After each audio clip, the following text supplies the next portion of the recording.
Hi, everyone. Oh my God. I'm so sorry. I forgot I was supposed to open this. I was like, you're okay. Like, what is A, this bitch doing? I can leave this. B, now that I have CapCut, I can easily cut this. I don't mind if you leave it. I was literally staring at you like it's recording. I know. Here. I was like, did she can see because she's not. I know. I can see it. Hi, everyone. I'm Maddie. And I'm Amber. And we're Witches Talking Tarot. And today we're going to be discussing the topic of infinity symbols. And this is really popular. It's always been really popular, but it's popular in pop culture. So many people have these tattoos. And jewelry, like so much jewelry. Like I actually looked up the difference because we were talking about it. And so I looked up the difference between infinity and eternity. And first off was jewelry. Jewelry? Yeah. What's the difference between an infinity ring and an eternity ring? And like I was like, okay, no, I want words. Like I want so much. Like I actually want the definitions of these words, you know. But yeah, it was really interesting because technically infinity applies to quantitative, like the reason that the lemniscate is a mathematical symbol is because infinity refers to like quantifiable things, like mathematical things, whereas eternity deals with like time. So I think maybe, you know, the things that we were like, oh, I'm not sure if they count. Maybe they do count for that. What's the difference thing? Right. But we didn't know that when we decided. And like, it's not going to be a 2-hour long episode. Right. Plus, like, we're going to do more symbols episodes. So we'll cover those other things. Right. We totally will. But I noticed that there was so much. I mean, shit, I didn't have to Google to see that there are so many women, or I'm sorry, people who have the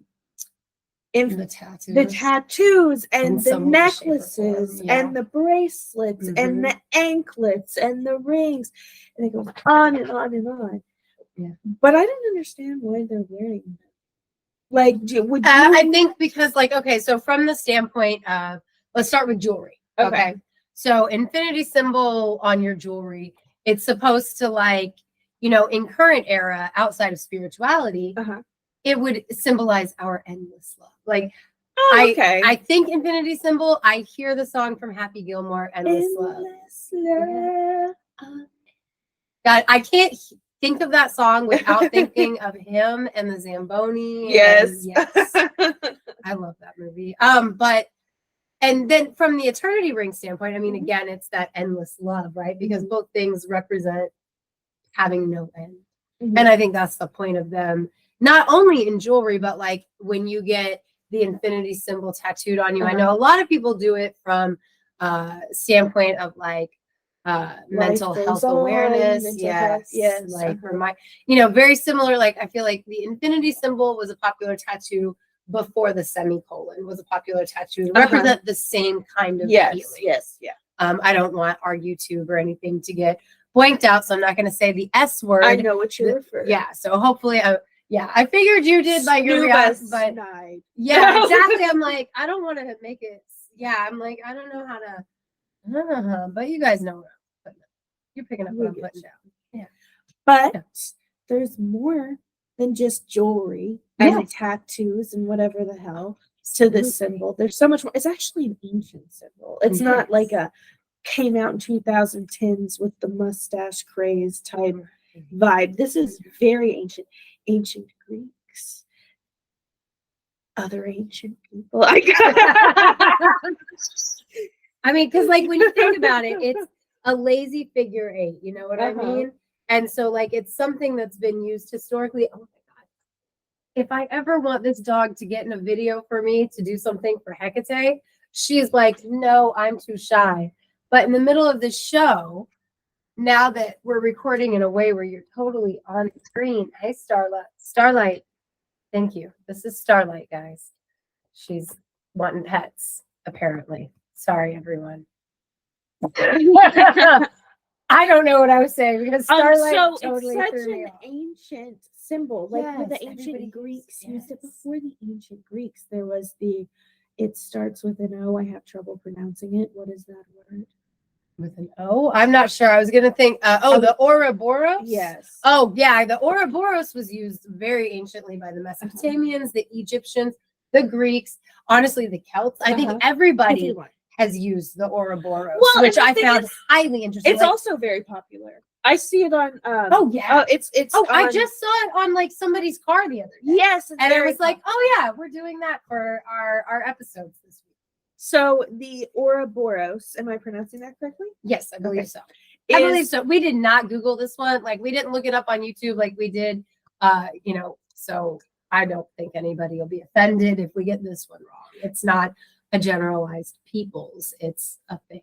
So sorry if we said it wrong. Swallowing its own tail, representing destruction and creation all in one movement, which is infinity. I mean, really, the phallus and the womb. Yeah, just like the mushroom. Check out last week's episodes. Which anything that represents the phallus and the womb to the ancient peoples was so powerful because they knew that's where life came from. Like the coupling of these things created life, and life was necessary. I find it strange that, or ironic, I guess, that the symbol for infinity and life and rebirth and destruction and creation would be the snake swallowing its own tail, because a snake swallowing its own tail in real life is a very unhealthy, stressed out snake. Then again, so is life and rebirth. And destruction. And part of me goes like, did that imagery come from someone seeing a snake swallow its own tail, or did that imagery come from the fact that the snake is associated with rebirth? Right. It could be totally unrelated, and it's just a coincidence that snakes do that. I don't believe in coincidence, so when you say that, like but it's not a good sign if a snake does that. I'm pretty sure any animal whatsoever, it's a bad sign if it eats itself. Yeah, right. Like a bear might gnaw off its own foot to get out of the trap. But I mean, but don't set traps, guys. Seriously, please don't. I hate trapping is so awful. I'm sorry, I didn't mean to get distracted. But the snake swallowing its own tail is very popular nowadays as well. I would pair it with the infinity sign in popularity. I mean, you see absolutely. I see it everywhere. T-shirts, like you said, on a car. And I just wonder, that these people using these symbols, do they know what they represent, or do they think they know what they represent because of modern interpretation, like with the infinity? I would, with the Ouroboros, I think that not everybody who represents one, like not everybody who has like the bumper sticker on their car, or wears a necklace with an Ouroboros, or has a tattoo. I don't think every single person, but I think more people that have the Ouroboros iconography in their life understand what that means versus the people that have the infinity symbol. Granted, the infinity symbol, because it's not just a spiritual symbol, I think maybe I'm being a little closed-minded by saying it that way. I think that perhaps I should rephrase this to say that I don't think everybody uses the infinity symbol from a spiritual perspective. I think a lot of people that use the infinity symbol use it from a love perspective. Like, I think a lot of it has to do with like that endless love thing. That's my own personal opinion from my own lived experience. I don't know that that's right. That's just that from my experience. I don't see many people using the infinity symbol, the lemniscate, for the spiritual, everything's connected, there is no beginning, there is no end, versus like the Ouroboros, they definitely see it that way. I feel sense? Like, no, absolutely, because you say the infinity symbol, and I'm like, I feel like some numerologists maybe, or like some astrologists maybe use it.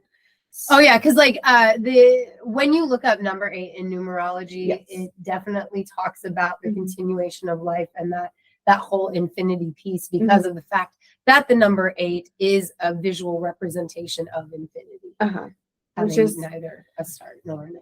Life and rebirth, creation and destruction. Right, which like I won't lie, like as we, because we're kind of talking about like the philosophy of infinity, and like when I was reading about the infinity symbol, I actually started off on a college website about like mathematics. So like mathematics. That Yeah. made this What? research difficult, if I'm being honest Well, with you. and I found it highly interesting that, like, because it was talking about infinity from a mathematical perspective. It was talking about the Greeks and their use of infinity, and this thing called apeiron or apeiron, which is like it's the Greek word for, it's like the chaotic version of infinity, right? It's what the universe was created out of as apeiron, but also, you know, that mess on my couch is apeiron. It's like, it was a bad concept to them, but I find it like beautiful because it's the creation and destruction and nothingness and everything all at once. And nice. You know, like, because it's not quantifiable, they found it to be like a bad thing. But I think it's beautiful. Stand mathematicians. Or did I pronounce that wrong? I just okay. Yeah, guys. No, I'm laughing because of what you said, not how you said it. No, but the ancient Greeks, the philosophers and the mathematicians used the infinity sign, just like with what Amber said. And that before that came the snake swallowing the tail. So it all starts there, and then we're moving through, and then there's a bunch more, but I just there's so many, but like we just kind of, again, like, remember a couple of minutes ago where I said, like, what's the difference between infinity and eternity? And like, we had decided we were trying to stick as close to infinity for this episode because it's a whole series, right, on symbols. So, you know, but there are so many. There are. And then we're coming to 1655 when John Wallace, and I took care to remember this motherfucker's name. That's why I'm mentioning him. Like, as Amber, I said it like 3 times. Anyway, he discovered the infinity symbol that the ancient Greeks, or he quote unquote discovered. We don't fucking know. I mean, from the mathematic current era perspective, he was the first one to rediscover. Because, like, look, our current era, a lot of it is rediscovering what the ancients already fucking knew, but that Christianity erased from us. Like, seriously, they wanted us dumb and gullible. Yeah. No offense to our Christian listeners. We love you. We're just talking about the guys that wrote the book. Literally. We're just talking about the Catholics. No, I'm just kidding. My grandmother's Catholic. They still did the things that they did. No, they did. They really did. Yeah. Anyway, sorry, guys. If you can't read, you can't read the Bible, so you don't know if they're telling you wrong. That's what they wanted. Watch The Handmaid's Tale. You'll know all about that one. Shit, Animal Farm. We're all equal, but some of us are more equal than others. Isn't that right, Starlene? Dude, I had to read that book in high school, and it gave me fucking nightmares because that shit straight up triggered that Muppet type fear. Because as I'm reading it, it's about animals talking. So in my head, they're real animals, not Muppets. But first of all, fuck the pigs. Sorry, yeah, the pigs. Fuck the pigs. They're more equal than others. Because that's why bacon tastes so good, y'all. They sold the horse to the glue. Yep. Fuck you, man. Like, sorry. I remember a lot of that book. Oh, yeah. Like, I'm actually, like, I've been thinking about it constantly. And so I'm like, yeah, I'm just going to, like, read that one night. Maybe tonight. I don't know. It's not that long. So, like, I'll read it all in one night. Jesus, Starla. And you know what my husband pulled out of a box that I happened to... It's not dinner time. Sorry, guys. The Christmas Carol. A Christmas Carol. And I was like, I fucking love A Christmas Carol. I told you a million times I love A Christmas Carol. I'm like, I'm reading that this year. Fuck yeah, I'm reading that. Hell yeah. Like, and A Grinch Stole Christmas. There was like a whole box of Christmas books from his childhood. I'm like, yes. But that's not what we're talking about. So wait, are you talking like, is it a Charles Dickens? Yes. Oh. I know you don't like it. We've had this conversation. I read it in the 6th grade. Loved it. I like Charles Dickens. Oh, he's such a terrible writer. Oh my gosh. Like, oh, such a bad writer. I debated on reading Starla. it now. Sorry. But it's not Christmas time. So I'm like, no, I gotta wait. Yeah, I would wait. Yeah. I mean, if you're gonna read A Christmas Carol, you may as well do it at Christmas to make it just like that much more magical. Right? Exactly. I mean, but get through Dickens's writing. It might take you infinity. But I like Jane Austen, and not everybody likes Jane Austen. She is a better author than Dickens, I would say.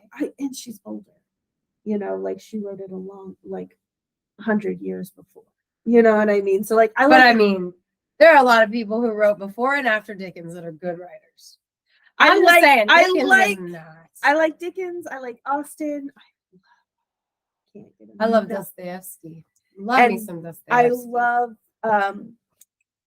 Bronte. One of them, Emily, I think.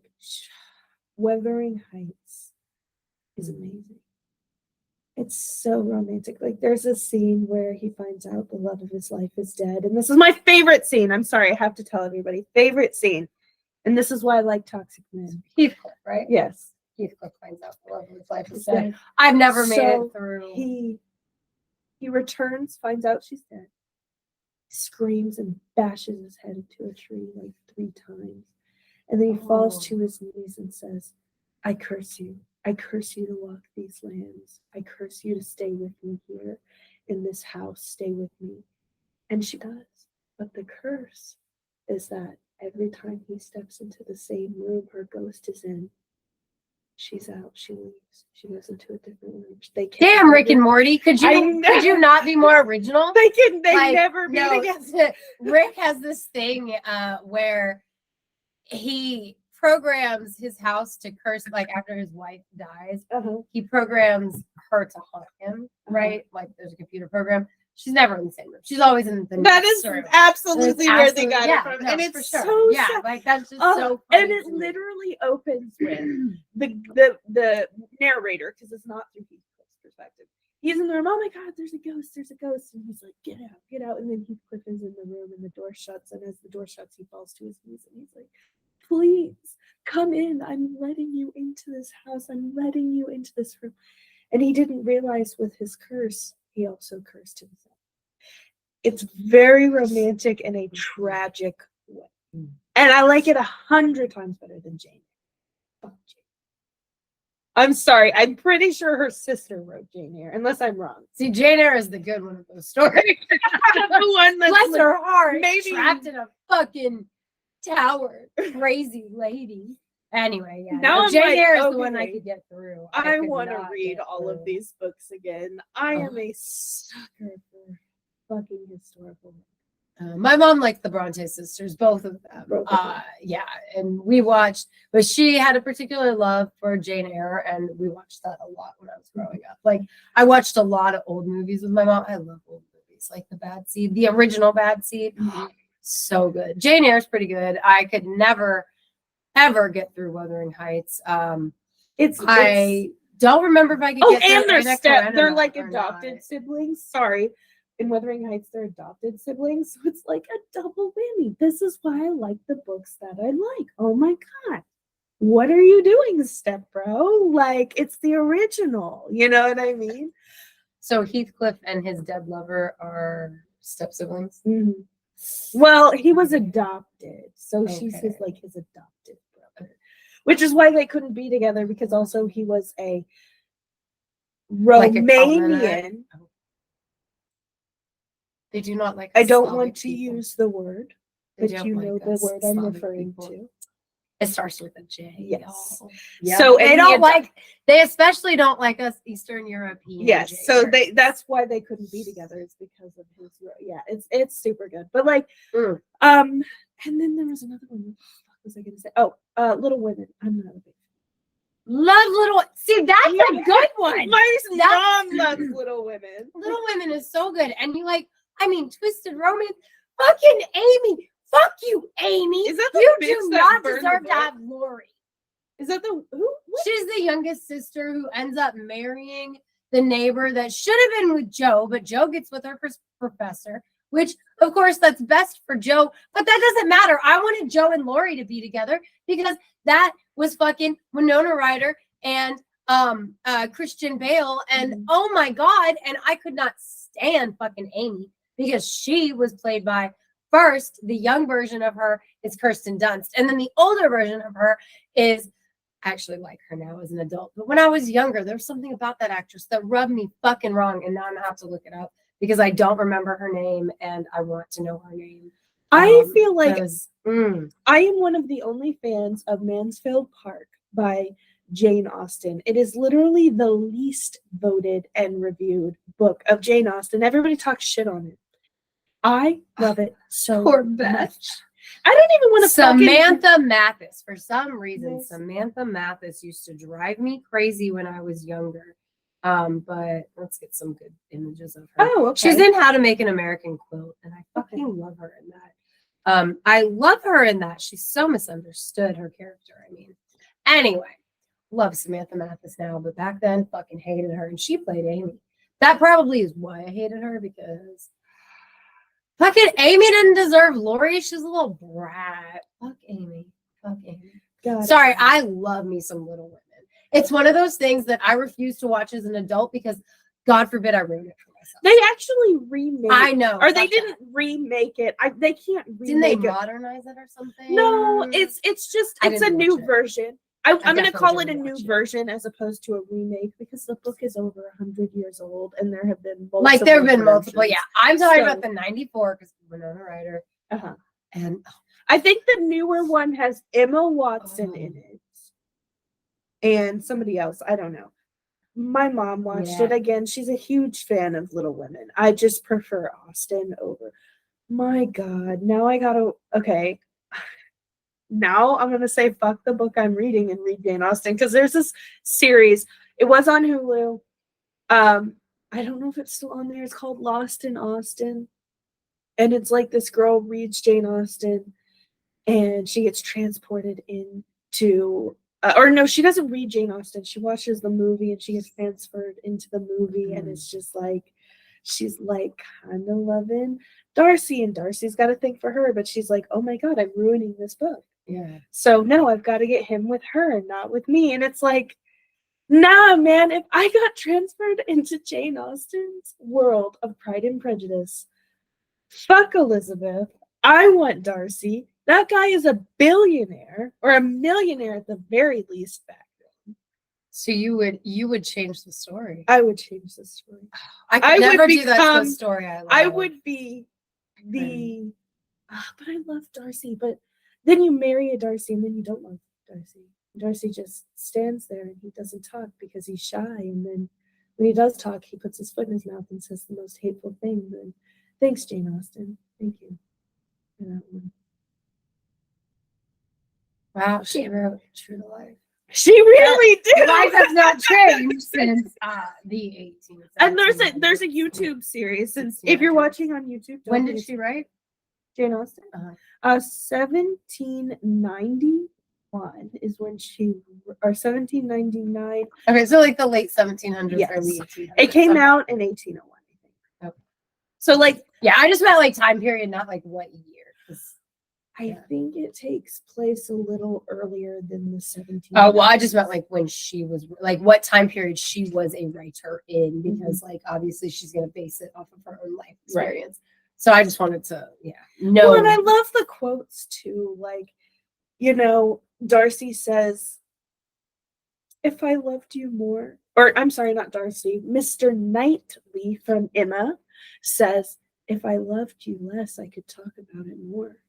And he's saying, I love you so much. I'm shy. I can't tell you how much I love you. And I haven't read the book, but like what I hear is, oh, well, like there are no words. Like I love you so much. There are no words that are quantifiable that work for. And Paul my Rudd, love you the best, Mr. Knightley. Right? Because like Paul Rudd, you are the Celtic knot. You are infinity of beautiful, I presume Celtic descent. I don't know for sure, but Paul Rudd, it sounds like a Celtic name. And the Celtic knot is another infinity symbol. It is, thank you. Yeah, to bring it back. Because like Paul Rudd means we're going to talk about Clueless, which is what the Emma thing is. Yes. And I know that we could talk about Clueless forever because Clueless is kind of an infinity thing. Like so many things for me can come back to Clueless, especially outfits that I see. The perfect modern adaptation of Jane Austen. Perfect. Clueless. They didn't even keep the names. They didn't even keep the name. They didn't even keep the name Emma. Like her name's fucking Cher. And it is still scene for scene Jane Austen's Emma. Scene for fucking scene. Like when that one fucker, I'm sorry, I'm doing it. Okay, but anyway, when that one douchebag guy like drops her off, he's like, fucking hate him. That happens. Oh my God. She's like in the carriage on the way home, and he's like, I kind of like you. And she's like, ew, what the dog. And he gets out of the car and stomps away. And he's like, fine, fuck you. Because, you know, it would be ungentle to kick her out. But it's literally So the he just same leaves. motherfucking thing. Like, except Eldridge or whatever his name is leaves her in the fucking like bad part of town while she's all in a silk dress. God, fuck you, sir. I kept the picture because you took it of Ty. She drew the picture of Ty. And like literally, I mean, I guess her Starla wants to be a star. Anyway, back to the infinity symbol, guys. I'm so sorry. Like a dog's love is infinity. So what was the one? I can't pronounce the word. It starts with an A. Ananta was the Hindu symbol. It's okay, so the Hindu idea for infinity, it seems, is Ananta, and Ananta is a Sanskrit symbol. If you want her down, I will push her down.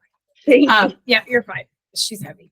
And that is, it's a Sanskrit like letter essentially, and the name of the letter is Ananta, but it very much looks like the infinity symbol, and as you read, or as I'm sure you want to tell everybody, represents.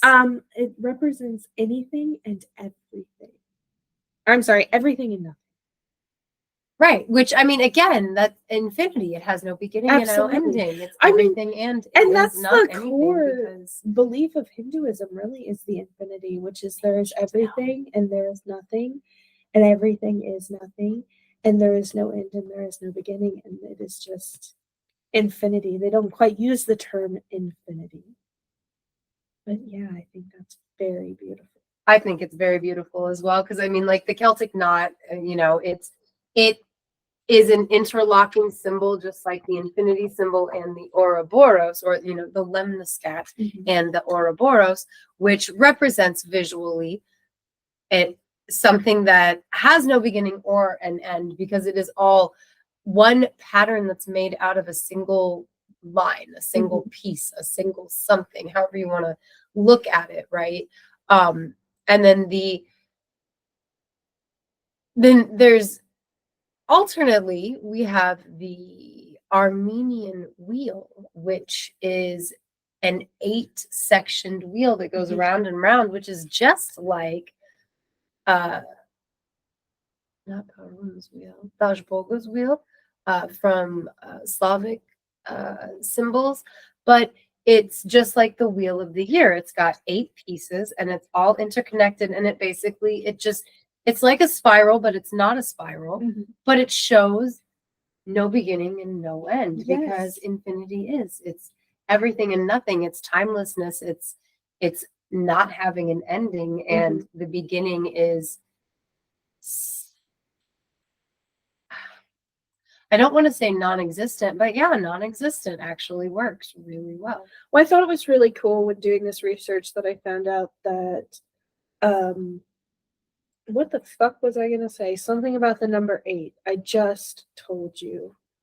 Oh, the number 8 represents the ascension through the 7 layers. Oh, yes. The ascension through the 7 or 8 layers, something like that, of the afterlife.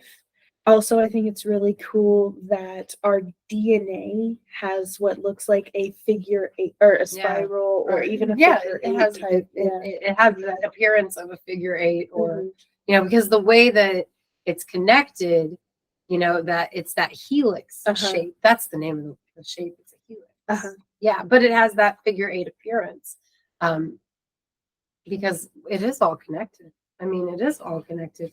If like for my Morning Witch series, I once covered the number 8 from numerology, because like I'm interested in numerology, but like I'm not like an expert or anything like that, right? And so it's just something that. Sorry, I was making sure that was still on, like the receiver for the microphone. So sorry, guys. But like it represents beginnings and endings and things coming to completion or fullness, I'm pretty sure. And it's because of the connection to being the symbol for infinity in numerology.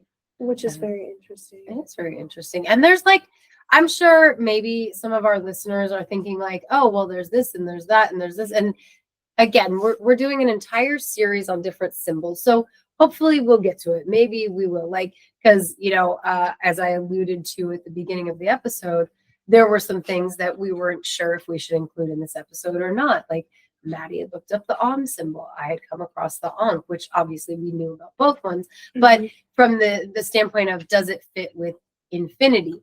And we weren't sure because, like, the Ankh is a symbol of like eternal life, and the Om is a symbol of being everything and nothing. Everything and nothing, completeness, almost, like, but not completeness, because there is no completeness. Right. And so it's like, per what I looked up, maybe it counts with this, but when we originally talked about it, it was like, because eternity and infinity, are they the same? And no, they're not exactly the same. They are very synonymous. And I was surprised to find that infinity really applies more to math than anything else. It makes sense since the lemniscate is used for mathematics. But because the infinity symbol is so prevalent in our spiritual aspects of New Age paganism, if nothing else. But I would say in other stuff, but just if nothing else, from that standpoint alone, I've never thought about it from a mathematical perspective until today. Well, and that's very interesting. If we didn't mention something that maybe you thought we should, let us know in the comments. If you're watching on YouTube, don't forget to like and subscribe. Yes, and definitely whatever podcast platform you're listening to us on, please feel free to like and subscribe, and that way you will be notified when our new episodes come out every Tuesday and Thursday. And in the meantime, in between episodes, you can find us on the socials. We are on Facebook, Instagram, and Threads at Classiest Witches. At Witches Talking Tarot. Ah, shit. Because I usually do X. I know you do. And I was like, damn. But we're on X at Classiest Witches. Witches.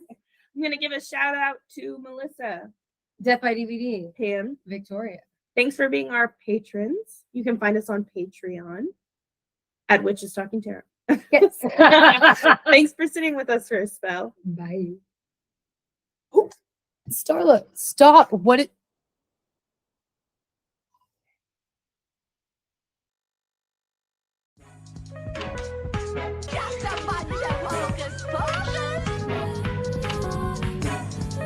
I'm Maddie. I'm Amber.